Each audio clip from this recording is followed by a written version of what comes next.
புதிய பேருந்து வழித்தடத்தை அமைச்சர் சி.வே. கணேசன் கொடியசைத்து தொடங்கி வைத்தார்.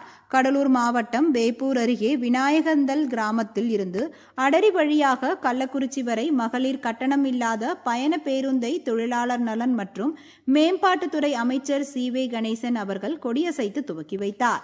இதில் ஒன்றிய செயலாளர் அடரி சின்னசாமி, செங்குட்டுவன், தொழிலாளர் உடல் உழைப்பு சமூக பாதுகாப்பு நலவாரிய உறுப்பினர் KNT சங்கர், திட்டக்குடி காவல் கண்காணிப்பாளர் மோகன், வேப்பூர் ஆய்வாளர் சசிகலா, போக்குவரத்துத்துறை அதிகாரிகள், விநாயகநந்தல் கிளை கழக நிர்வாகிகள், ஊர் பொதுமக்கள் என பலர் கலந்து கொண்டனர். கிராமத்தில் பேருந்து நீட்டிப்பு செய்கின்ற நிகழ்ச்சி நடைபெற்றுக் கொண்டிருக்கிறது.